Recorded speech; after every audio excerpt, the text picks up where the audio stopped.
This is Dave Meltzer with Entrepreneurs, the Playbook. I have a special guest for you. Avery Carl is in the house, CEO and founder of the Short Term Shop. And she's also an author of something that I think is going to be very pertinent here, as I believe we're in a recession. That's short-term rentals and long-term wealth, something I subscribe to. She also has a great podcast called The Short Term Show that we'll talk about. Welcome to the podcast, Avery. Thank you so much for having me. Awesome. So look, the hottest thing to me is short-term rentals. And the reason I think that it's such an important thing to talk about, such an important thing to know about, is that unlike other traditional real estate opportunities, it varies by region and by opportunity. No matter what the interest rates are, what the prices are, there's still huge opportunity in the short-term rental market, because a lot of areas in America haven't taken advantage of it.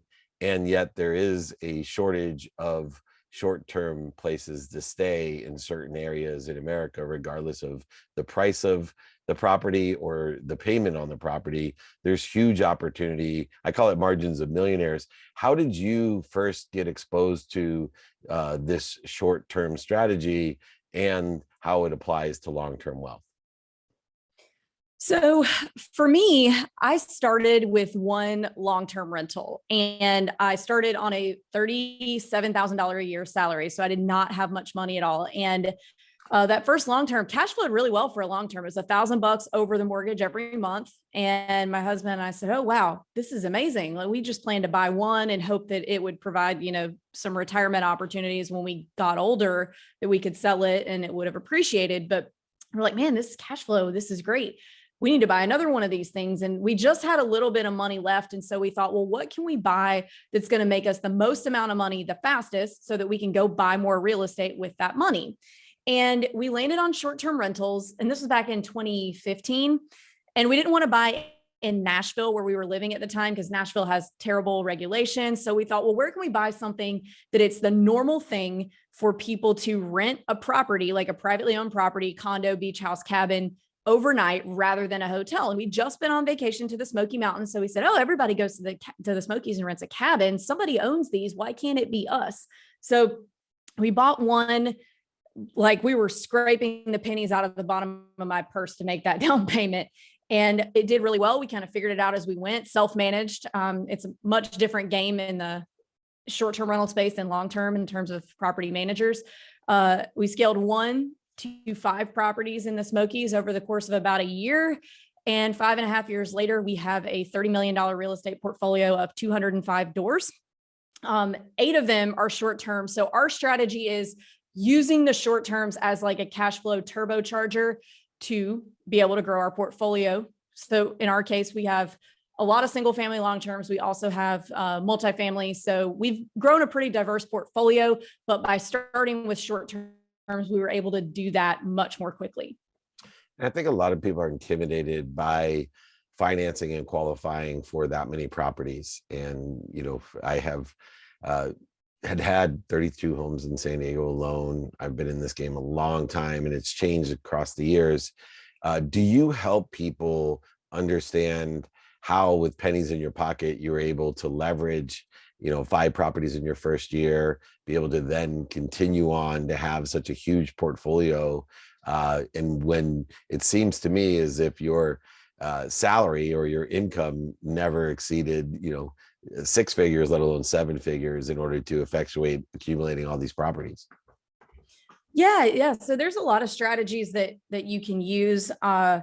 So I started my company, the Short Term Shop, kind of for this reason, because when we bought, I think we were on our second short-term rental, we kind of realized there weren't really any agents in the space who could even answer our most basic questions, like, how do I find a cleaner? How much should this property make? So I got my license, bridged that gap, and became that agent. Started in the Smoky Mountains, and then started the Short-Term Shop. And we now have offices in 13 different of the best vacation rental markets in the country. And we teach our clients. So if you buy a property with us, we teach you everything you need to know about managing it. And we also kind of teach you the strategy stuff. We also have a mortgage arm to help with that kind of thing too. we teach all of our clients for free if they buy with us how to do all this stuff. But I recommend conventional financing to start off because it's always going to have the best interest rates. It's typically the easiest to get. And then if you get to a point where you're limited by your DTI, DSCR loans are a really great way to go, which for those of you who don't know what that is, DSCR loans qualify you based on what the property will make rather than your own income and debt ratio. So you just have to show that the property is going to make the same amount as the mortgage payment every month, which of course it is, or else you wouldn't be buying it because it would be a good investment. And then you can get the loan that way and you can get unlimited. And then there's also strategic partnerships as well. And, beyond that, picking the best markets, you had mentioned you guys work in the 13 best markets. How did you determine, because I think this is important during the recession, to determine markets? I always talk about markets, market makers, and margins. All three are pertinent within both long and short-term rental properties or income properties. But picking the right market has been one of the keys to our success. My wife and I, who manages all of ours through some things that she's learned on your podcast, by the way. But more importantly, I think people get confused on those markets. What are some of the criteria to pick the best markets for the short-term rental investor? So I like to be very careful and say that my way is not the right and only way. There are a zillion ways to make money in real estate and in short-term rental. But for me, I don't like to reinvent the wheel. I like to just optimize the wheel that was already there. So I stick to regional, drivable, mature being the key word, vacation rental markets. So these are places where the majority of the tourism coming in, these are vacation destinations, the majority of them are driving and the majority of them are staying in vacation rentals. And it's always been that way. So for example, I live in Destin, Florida now. We've had vacation rentals in Destin since before there was electricity in Destin. So I'm choosing markets that have very little hotel presence. The short-term rentals are really the only form of accommodations for that tourism. And then I'm choosing areas where the tourism has been there for decades and decades. So these areas have seen the recessions, they've seen the good times, they've seen the natural disasters, and there's still millions of tourists coming year over year. So these are areas that I feel very comfortable that, whether it's a financial downturn where people don't have a lot of extra money. So, maybe they're not taking that Aspen trip this year or flying to Mexico to the beach, but they can drive to Panama City or drive to the Outer Banks or drive to the Smoky Mountains and do a less expensive trip, but still being able to have fun with their family. And then, of course, the historic tourism and the ability of these markets to have overcome a lot of obstacles over the past several decades. That's what I stick to. And one of the strategies that I stick to I've been doing this for a long time, but I don't sell properties anymore. My strategy is, and because of the situation I'm in, this isn't right for everyone, but I pour my income back into the properties until I own them, and then I refinance them tax-free, because I find that there is the key to wealth, is asset-based lending, tax-free lending, especially living in California where it's 52% taxes. You can create your own margins simply by not having to pay taxes. But a lot of people do flip properties, short-term properties, long-term properties. What are some of the strategies, not even necessarily yours or mine, but some of the options that people have when they're buying these types of properties? One would be, like me, hold, refinance tax-free, but you also list properties and have other strategies. What are some of the strategies that you have or are aware of that help people? Well, especially I'm a holder too myself, but I've seen it all with all of our clients have different strategies. And a big one that people have done over the past few years is not necessarily like a BRRRR, but finding a property that needs a little work. Like maybe there is an extra space that can turn into another bedroom and force that equity up, and then pulling some of that equity out and going and buying more things. And short term, at least in the markets I'm in, it's people really want to like push the BRRRR strategy and the rehab, and that's fine. But in the markets that we're in, it's just really easy to just buy something that's almost turnkey and just run with it. You don't have to overcomplicate it, which I really like. So we see a lot of partnerships The main structure that most people do is they'll have a money guy and a sweat equity guy, and the money person will get the loan in their name, and the sweat equity person will typically do all the management, because there are more management tasks involved with short term than a long term. So the sweat equity person will do all the management. They'll split everything 50-50. We did that on 2 of our first 5, and it worked really, really well. So that's typically, if people don't have the capital to do it themselves, that's typically what they'll start with. And what's the biggest mistake that you see people making? Because it seems, I tell people all the time, I know it seems easy, but if it was easy, everybody would do it. There are mistakes and dummy tax that has to be paid. I myself lost over $100 million in real estate doing this stuff in 2008. Obviously learned the lessons and have built something that will last through this next recession. But what do you see as the biggest mistake that people make? Not being adaptable, and not having, you're not going to be successful in real estate at all, but especially in short-term rental, without the ability to roll with the punches. Like, something's going to go wrong at some point. You're going to have to get up from dinner and call a handyman, something like that. A big one that I see recently is brand new people whose listings are brand new, who are pricing them at the same price as comparable listings that have, 100+ reviews, and then being unwilling to lower that price. Like, you've got to have a lower price than everybody when you first start to get that review base built. And then you can move up to that higher price as the person who has 100 reviews. So just too much rigidity is going to keep you from being successful. Yeah, it's been our experience too in the short-term market. By providing value, the easiest and most successful short-term rentals are the people that come every year. So August 2nd, they came and, oh, we should do this next year, and they'll leave and rebook immediately. And those numbers aggregate over the years, where pretty soon you're pre-booked for so long just from the previous renters that you're not so worried about new renters anymore, because the previous renters are renting and they're telling their friends, hey, when you go to Destin, make sure you stay here. It's incredible.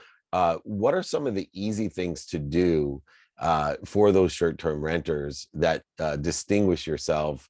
Are there little tricks that you have by leaving gifts or notes, or what are some of the things that you can do to have that great first impression, so that people's mindsets are not into, oh my God, this place sucks, and then all you get is complaints the whole 2 or 3 days they're there? Definitely having nice decor. So one of the pitfalls of a lot of the markets that we're in is that they've been vacation markets for so long, and these vacation rentals have changed hands and they've never been updated.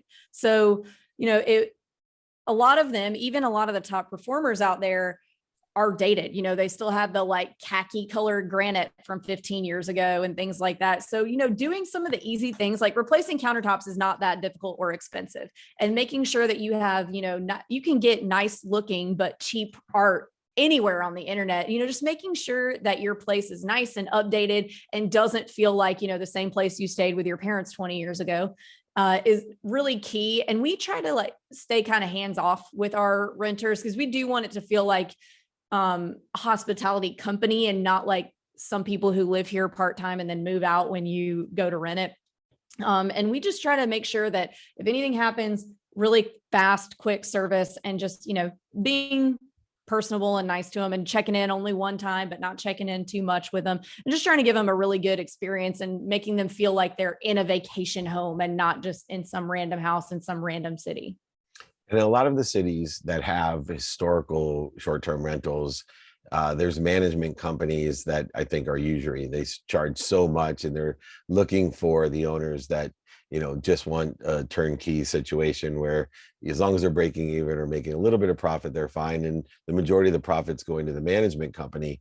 We found finding the right people individually outside of management companies and managing it ourselves, as you do, is the most profitable way to do it. But you have to find the right people. What are some of the key things to look for when you have, you got to have the cleaner that's going to show up every single time. You have to have your handy person. How do you deal with finding the right people? Because that can make all the difference in a short-term rental. We have a saying around here that we tell all our clients, and you're going to fire your first cleaner. It's going to happen. So it's a lot. There's a lot of support and infrastructure in the markets that we're in because it's such a big industry. It's not like you're buying something in a suburb somewhere where you're having to train a housekeeper who's used to doing someone's primary home on how to turn a vacation rental. So most of them process wise will, know what they're doing, but it's whoever's communication style and personality type fits the best with yours is going to be the one that you end up keeping. So, like I said, they're all going to have a really similar process, but you want the ones that you can get along with, that you understand each other, that you're not having a lot of miscommunications and then maybe some pent up angst about each other. You want the one that you can say like, hey, they said you missed this. Can you grab this really quick? And they're like, oh my gosh, I'm so sorry. No problem. You don't want them being like, oh, well, I cleaned that. You're just saying I did. You got to find the one that fits with your personality. And lastly, you and I both have something in common beyond is that we've amplified our expertise utilizing books and podcasts, and doing that to pour into our community more than to make profit, which is really what I like. In fact, one of the unique things that I saw about your podcast is that it's one of the top ranked podcasts in two areas that I wasn't quite sure. Instead of being a top real estate podcast, it's actually one of the top education podcasts in the world, as well as a self-improvement podcast, and very highly ranked in the self-improvement space, which is the area I work in a lot.